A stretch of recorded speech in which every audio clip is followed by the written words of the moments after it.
Hello and welcome. This is Felix speaking from easybits, and today just a short video about what I've been building recently for a friend of mine. He has an online shop and he called me the other day and told me that he's basically drowning in purchase orders. So the documents are coming in and he needs to process the data manually. So he needs to go into every document, pull the data from there and integrate it into a Google Sheet so he can then send it actually into his ERP system. I built an automation for him that makes it much easier for him. It allows batch processing of the documents. So he just needs to drag the documents in and they automatically get extracted. The data gets extracted from our easybits extractor and then sent into a Google Sheet. Just to show you before we start the test run, the Google Sheet looks like this. So you can see all the data points up here that I actually extract from the incoming document.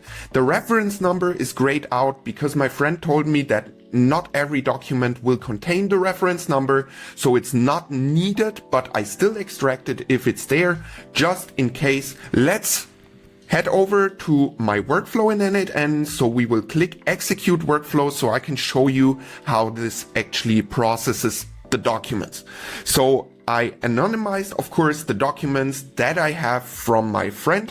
So everything here is anonymized. I created two different documents.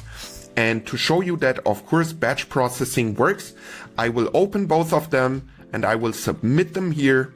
So now let's look at this. As you can see, the workflow already started working on it. So first document already got extracted and the data got added to the Google Sheet. Now the second document got extracted and it also worked.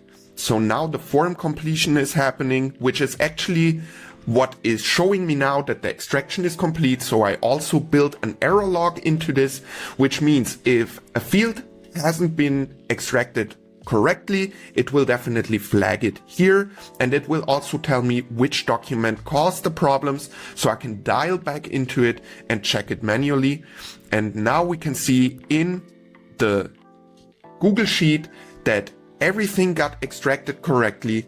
We can see that for the one document we had a reference number, so that worked fine. The other document didn't have one, as you can see here, but other than that, I'm really happy with the extraction. Everything worked properly. So that's the workflow. Make sure to check out the workflow yourself if you need it. It's in the GitHub link under this video, so feel free to take it from there, and thank you for watching.